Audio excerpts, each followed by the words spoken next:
Khalistan in America. We came here so we could organize a stronger political movement, and a more sophisticated militancy. Everywhere in India Sikhs are being killed. So instead of just getting wiped out, we want to gather here so we can prepare ourselves for future struggle. We want to convey our message to the democratic people here. Man to man, we want to say that we need our own country. We are not related socially, morally, or religiously to Hindu people. We are different. We had a country before the British came, but through various devious means we ended up losing it. We have a good culture, a strong culture, and we are good people. We need help to establish a Sikh nation. Man to man we want to say, help us. Yes, I was in Perth and I don't remember the name of the pub, but anyway one guy came up to me and grabbed me by my coat. He said, "Are you a follower of Ayatollah Khomeini? What the hell are you doing over here?" At that time the Ayatollah Khomeini thing was really hot. I was just dazed. I said, "Whoa, man, what are you saying?" Then I had to explain the whole thing, that this is not the same turban that Khomeini tied, nor the same beard, that I was from a totally different religion. So little do people know about our faith. I was in my cab and I picked up a fare one evening, two drunken businessmen. They started laughing and falling over each other, and one said, "Take us to the World Trade Center." They thought this was really funny. I stopped the cab, and hauled them out by their collars. I stood them there on the sidewalk and gave them an education about Sikhism. They were really shocked. Finally I told them to never taunt a Sikh that way again, and I drove off. We are ordinary people. We are not terrorists. But if you see the list from the Indian embassy, we will be listed as terrorists, because we are fighting for our rights. If you say that right is right, and wrong is wrong, you are a terrorist. Here you have free speech. But if we stand in front of the Indian embassy and raise our voices, we are put on record as being terrorists. It's quite embarrassing. But anyway, at least we are not killed here. We have shelter in this country and we can work for our living in this country. We are respected in this country. How thankful we are. To tell you the truth, I would die if somebody gave me a gun and told me to shoot a person. I am just not capable of it. But you see, when you have to run a country, you can't run a country just by guns. It wouldn't last very long if you tried. Khalistan will need people from a wide spectrum, with different capabilities. There will be room for everybody. Even room for you. Anthropologists have been making a virtue of necessity, ever since Malinowski, who managed to write one of the classic ethnographies in the canon, while interned in the Trobriand Islands during World War I. I started out studying North American Sikhs because, quite simply, things had become difficult for me in India. My Muslim last name, sadly, became an issue on my last visit to Bihar, and I knew that with Sikhs, unlike with Hindus, this facet of my identity would help rather than hurt. I will surely be accused of working for Pakistan by some more devious or paranoid Indian critics, which is to my mind, an idea beneath comment. Investigating militancy in Punjab itself, besides being dangerous, is difficult because people are simply not free to express themselves, in the way they can overseas, and are far more suspicious about inquisitive outsiders. Joyce Pettigrew, who did do fieldwork in Punjab, nevertheless had to ask a Sikh in London to acquire taped interviews, on her behalf for her book. So what with one thing and another, I ended up pursuing expatriates, and though I originally considered it a second best option, I ended up valuing it as an especially fruitful window into Khalistani nationalism. Sikhs overseas have always been heavily involved in affairs in the homeland, playing a particularly critical political role in the Ghnere rebellion, and in the current separatist insurgency. Today, they are helped in their continuing involvement by technology. Khalistani leaders never go anywhere without being connected by multiple fax and phone lines to each other, not to speak of the Khalsa Net computer network, that links Sikhs around the world. Such connection, unlike the telegraph and mail system of Ghattar times, is instantaneous. Sikhs in California often hear the latest news before Sikhs in Delhi do. I used the word Khalistani at various points in this book, but I sometimes asked myself whether Khalistani was an adjective that made sense in the absence of an actual country called Khalistan. Once I voiced this concern to a group of Sikhs with whom I was talking. My interlocutors were way ahead of me. Of course we are Khalistani, they said. We are all part of the Khalistan nation wherever we are. In effect, they were saying that Khalistan is a state of mind. In this they were following the spirit of Benedict Anderson, whose concept of the imagined community helped launch the new denaturalized understanding of collectivity, just discussed. He linked his conception to territory, in a way that Khalistani Sikhs cannot, however, at least not yet. Wherever Khalistani Sikhs are, Khalistan is. Recent works of scholarship have emphasized the delinking of ethnicity and territory in the postmodern world, celebrating transnationalisms that cut across cartographic and political boundaries. This is reshaping traditional understandings of immigration, emigration, country of origin, host country, and so on, as transmigrants are reconceived not as people who leave one nation behind to adopt a new national identity, but as people whose nationhood and identity crisscross classically imagined frontiers. So Portuguese are Portuguese everywhere, not only in the southwestern tip of Europe. Chinese are Chinese wherever they may be. While it would seem that such a deterritorialization of identity presents a challenge to the paradigm of the nation-state, which links people to territory in a definitive way, in fact the picture is more complicated. Zionism is only the most notable example of a diasporan collectivity that inscribed its identity onto a piece of territory, making the maintenance of that territory as a permanent homeland critical to diasporan identity, despite the failure of most diasporan Jews to actually return to it. Akhil Gupta highlights this reinscription of identities onto geographical spaces as a critical feature of ethnicity in the current era, and this makes sense of the seemingly paradoxical trends of deterritorialization on the one hand, and increasing nationalism on the other.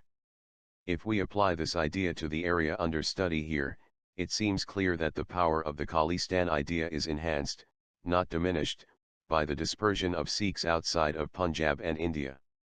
And this is expressed in monetary, political, and moral support for Khalistan from diasporan Sikhs, despite the fact that many or most would not move to Khalistan, if it were indeed created. The idea that Khalistan is where Sikhs are, is really a way of inscribing nationhood onto what was classically conceived as the Panth, implied also by Bhindranwala's use of Kham, to talk about Panth in the days before Khalistan became the rallying cry of the discontented.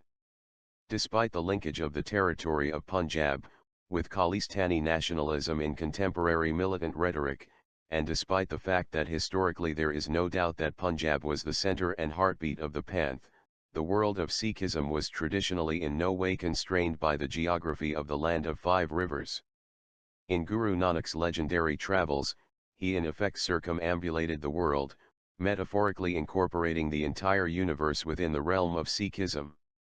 Two of the five takhts or thrones of Sikhism are outside of Punjab, one in Bihar and one in Maharashtra, reflecting the fact that the lives of the 10 gurus were in no way restricted to the northwestern corner of the subcontinent. The Adi Granth is explicitly ecumenical. And all of this has led to the perfectly appropriate appeal of the Sikh faith to people outside Punjab, for example, in the small but steadfast community of American converts to Sikhism. But the universalist message of Sikhism is, in the Khalistan movement, tied up with a specifically Punjabi nationalism, in a way troubling for example, to Iqbal Singh of Chapter 3, who expressed his unease by asserting that Khalistan is a need, not a destiny, and that Sikhs simply needed some place where they could live as true Sikhs, whether that be London or Amritsar. Harpal Singh of Chapter 5, however, feels the opposite, exalting Punjabiyat as a critical component of the Khalistan idea. In the tension between these two viewpoints, lies a problematic ambiguity in the notion of self-determination for a Sikh homeland of Khalistan. Are we talking about some kind of theocratic state here, in which Sikh equals Punjabi equals Khalistani? Will this new state bring religion into the public realm, in which case, we will be concerned about the fate of minorities, democratic freedoms, secularism, and so on, points typically raised by those fearing exactly this future? Or are we talking about what is really a mere practical expedient, whereby a community whose rights have been trampled, seeks to set up an alternative framework, within which those rights could be guaranteed? In Pakistan, the question of whether the founders intended an Islamic state, that is, following a particular theopolitical line, or a Muslim state, that is, a place where Muslims could live freely, remains unresolved, as its parallel does in Israel. The gradual linkage of the idea of the Sikh community, to the idea of a Sikh nation inscribed on the territory of Punjab, developed primarily since independence, even though it now claims much earlier roots. The kingdom of Maharaja Ranjit Singh is, as we have seen, frequently drawn on in the discussion of Khalistan, because it was the only time when something like a Sikh state was in existence. The theme of communal harmony and tolerance under the enlightened rule of Ranjit Singh, is as celebrated by Khalistanis, as other aspects of Ranjit Singh's rule are suppressed. Without denying the historical evidence of a definable Sikh community, the point is that the notion of Sikh nationhood, linked to Punjabi territory, is not a traditional one. The claim to Khalistan as a nation-state, and reliance on the principle of self-determination to achieve it, are part of the discourse of modernity. The rise of the state as a political form in ancient times, was accompanied by the rise of warfare as we know it, and the rise of the modern nation-state in the West since 1648, the Treaty of Westphalia, likewise, gave rise to the particular understanding of warfare expressed by Clausewitz on war. The same Sikhs who defend the idea of self-determination in the form of one people, equals one nation, equals one state, and who try to imagine Khalistan, Panth, in these terms, also understand the legitimation of organized violence, or war, provided by statehood, in the modern Clausewitzian framework. In commenting that they are George Washingtons, or Menachem Begins of sorts, Sikh militants rely on the idea that the establishment of a future state, will legitimate what they are doing now, turn acts of terrorism into acts of war. This has always been a problematic part of the Clausewitzian legacy, what to make of guerrilla non-state warfare. It pushes guerrillas in the direction of separatism, aimed at the formation of independent states, rather than toward regional autonomies, national reforms, or other compromise solutions, for it is primarily in the achievement of independence, that the violence of the guerrillas will be vindicated. Sukha and Jinda, who delivered justice to General Vidya, consciously placed the activities of Khalistanis, squarely amongst those of other revolutionaries in their farewell missive. Quote, "When nations wake up, even history begins to shiver. During such moments, a Banda Bahadur bids farewell to his peace-dwelling, and destroys a state of suppression like Sirhind, a Che Guevara turns down a ministership of Cuba, loads a gun on his breast, and entrenches against the enemies in the forests of Bolivia, a Nelson Mandela rejects the ideology of apartheid, and prefers to spend his life in a dark prison cell." Unquote.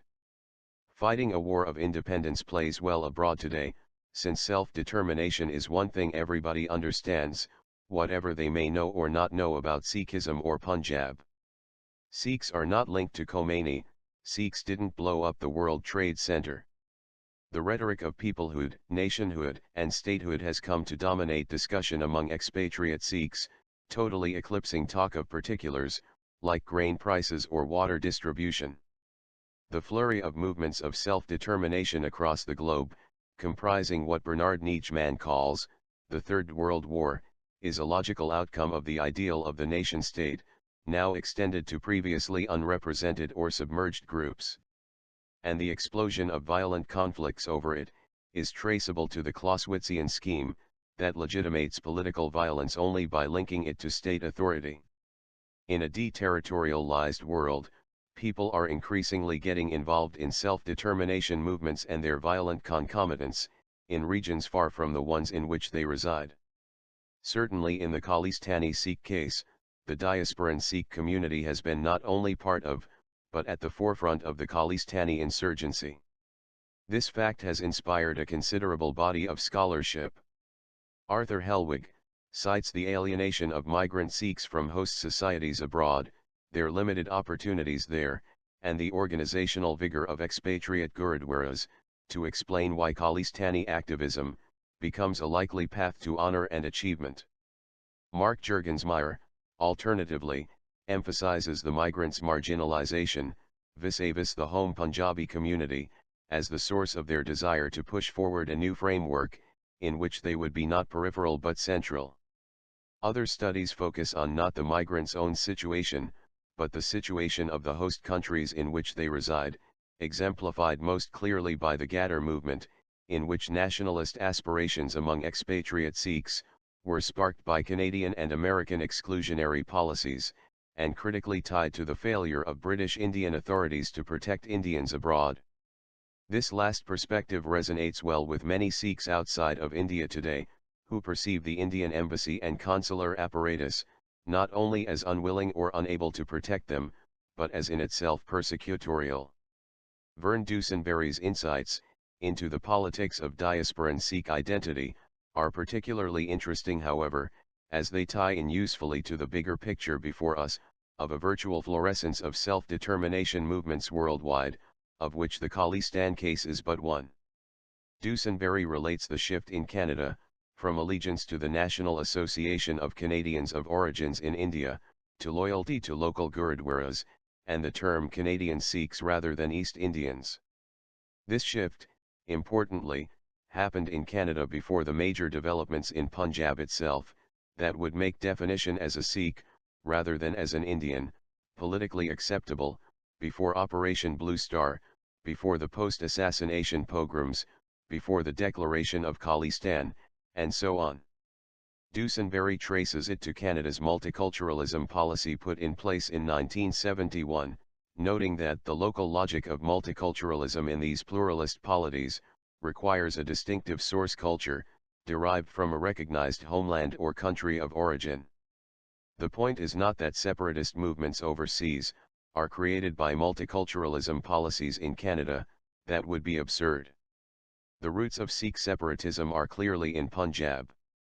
But what Dusenberry's work does show, is how a North American socio-political trajectory intersected with a different one in India, to produce the interesting situation in which the Canadian Sikh community has become a key center of the Khalistan movement.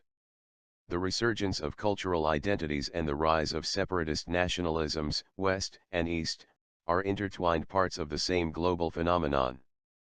The demography of South Asian emigration patterns plays a role in diaspora Sikh nationalism as well. In several countries, the proportion of Sikh immigrants relative to all Indian immigrants is much higher than the proportion of Sikhs at home in India. In Britain, as many of half of all Indian immigrations may be of Sikh origin, and Sikhs have dominated the South Asian immigration scene in Canada, at several points in history, e.g., Gnerre times in British Columbia. What this means is that in the ordinary perception of an overseas Sikh, the Sikh community is a major piece of the South Asian mosaic. When he or she sees the relatively lesser attention paid to Sikhs in India, where they are only 2% of the population, it appears as if the Sikh community's voice is being purposely ignored. This dynamic is exemplified by the controversy over All India radio broadcasts in the late 1970s. As an avowedly secular state, India compels its state-run radio to schedule proportionately equal amounts of religious programming, aimed at the various religious communities. But this formula, problematic even in India, was disastrous overseas, where Sikhs were never satisfied with the small amount of Sikh religious programming allotted. It was aimed at the 2% Indian minority, not the 50% diaspora contingent. Southall was full of turbans, but there was little curtain to be heard on Indian shortwave radio. A demand for a Sikh radio transmitter, to be set up at the Golden Temple complex, ensued, but was rejected as a communal demand, not in keeping with the Indian policy of equal treatment of all faiths. Finally, Jagjit Singh Chauhan, the apostle of Khalistan based in London, went to Amritsar and illegally set one up. What was seen as inflammatory communalism in India, played as an appropriate redress of grievance in Britain. As noted in the previous discussion, there has been something of a backlash among erstwhile liberals, against the multiculturalist paradigm, and this has gone hand in hand, with a similar critique of the idea of self-determination. Daniel Patrick Moynihan, in Pandemonium, suggests that the principle of one people, one state, initiated in the very particular historical circumstances of World War I, and brought to a peak in the era of decolonization, has in the deterritorialized world of the late 20th century, resulted in total chaos. Any reader of newspapers today would be hard-pressed to disagree with this, and a spate of books portraying movements of self-determination, as dangerously undermining the international order, are widely read and cited. These are typically conceived as tribalistic revivals of long-simmering ethnic hatreds, suddenly let loose due to political changes, economic upheavals, and so on. Though anthropology has relinquished this primordial image of ethnic conflict, in favor of a more complex understanding, of how changing group identities tie into dynamics of domination and resistance, on the popular level, the tribal, non-Western, uncivilized, retrogressive quality of such conflicts is increasingly emphasized. Letting loose a tirade of condemnation against such tribal-esque movements, which goes hand in hand with the unspoken claim, that we in civil society have outgrown them, can only provoke further expressions of just the sentiments of national identity and pride we scorn. Obviously, what we have to do, is work toward changing the conditions, that prompt the dismay, despair, and anger that turn into movements of revitalized nationhood, or religious mobilization. It is true that there are leaders in these sorts of movements, who seek to build a following in order to consolidate their own holds on power, a common theme in much of the current literature on ethnic conflict. But there are also large numbers of willing followers who, rather than being duped by manipulative demagogues, are seeking a way to assert themselves collectively, in forums in which they perceive their voices will not be heard as individuals. Although we might well consider what psychological and sociological factors prompted the initial resurgence of Sikh orthodoxy amongst Bhindranwala and his cohort, in the late 1970s and early 1980s, this part of the movement only ever attracted a minority of Sikhs. Focusing on fundamentalism, as expressed in the Bhindranwala period, will miss the driving point of the movement for Khalistan today, which is that it is essentially a movement of political resistance. This is, to my mind, an inescapable fact for anybody who immerses herself in the Khalistani community. The celebration of religious orthodoxy is a symptom of discontent, and a vehicle for military mobilization, but not a cause in itself, not for the great majority of people involved in fighting for separate statehood. Sikhs are fighting against the desecration of their holy sites, and against the humiliation of their bodies. Indeed, this against feeling is a problem for some, like our friend Iqbal Singh, who asks just what it is that Khalistanis are fighting for. But it is the element of resistance that in any case comes strongly to the fore, in my encounter with Khalistani Sikhs. The comparative study of religious fundamentalism, while a fruitful area of research across several disciplines, faces the key issue, of whether the various kinds of religious revivalisms now emerging around the world, are in fact comparable. Are we talking about apples and oranges, when we try to juxtapose Sikh with Christian, with Jewish with Islamic forms of religious revival? A problem with looking at disparate movements along a common axis of religious orthodoxy, is that by its nature, this enterprise wrenches them from their political contexts, turning what is better understood as a symptom of political distress, or a method of mobilization, into an object in itself. The study of terrorism parallels the study of fundamentalism nicely, privileging commonality of symptom and method, violence in this case, over great diversity in political context. Both the FMLN, and the Salvadoran government used to set off bombs, but if we focus on the bombing to the neglect of the politics, will not understand either.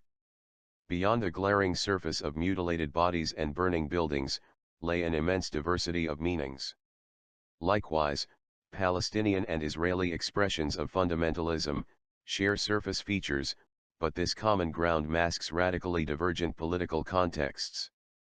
Gnerre himself had made a similar distinction, when he noted that, honest communalism is fear, false communalism is political reaction. When we think of Khalistanis as religious zealots and as terrorists, and it is clear that most of the academic and popular literature portrays them that way, we wonder whether, in Dipankar Gupta's fortuitous phrase, our bleeding hearts should bleed with them. Violent fundamentalists, disrupting what most of the world thinks of as a democratic and tolerant state, would seem a source of pandemonium we wouldn't want to encourage. Yet it is clear that every act of state suppression targeting this community, has spurred, not dampened, its ardor. People want self-determination when the state in which they live, doesn't protect their rights, and despite the religious rhetoric of many of the militants, the majority of the people who support them, do so for precisely this pragmatic reason. If we want to prevent the chaos of unlimited conflicts surrounding self-determination, as I believe, with Moynihan, we must, the answer is to work clearly and unhesitatingly for the protection of human rights, and particularly minority rights, within existing states. If those rights can't be protected, then self-determination claims, however havoc-provoking, have a moral justification that is hard to deny. India since independence, has enjoyed an inexplicable immunity from international censure, as Barbara Crossett notes in her clear-eyed portrait, India, Facing the 21st Century. The images of Gandhian pacifism and Eastern mysticism, cover up a multitude of abuses, not only vis-a-vis the outside, but within India as well, where a huge media apparatus functions to keep people largely in the dark about the level of popular disaffection, and the erosions of democracy that are both on the increase. She notes that more Indians fall victim to their own army and police each year, than were killed during the entire 17-year dictatorship of Pinochet in Chile. Despite this appalling level of state violence, there have been no mass protests in India, and there is no significant international outcry. The mantra of democracy, as Crossett dubs it, overwhelms all dissenting voices. It would be too easy to say that if there had been no Operation Blue Star, no anti-Sikh massacres, no extrajudicial executions, no custodial rapes, that there would be no Khalistan movement. The example of Quebec is right here to haunt us in that regard. But a great deal of the moral justification for insurgency, for many people both inside and outside the movement, wouldn't be there without this horrific crackdown. And it is clear that the repression of Sikhs makes every aspect of Khalistani activism more vehement, and the potential for a kind of reactive fascism more dangerous. This is particularly the case when the Panth, the Qawm, the nation, is spread across several continents, and has access to education, communications, and weapons on a global scale. But what can an anthropologist do in this situation? Where do our responsibilities lie when the people we study decide to fight a nationalist war?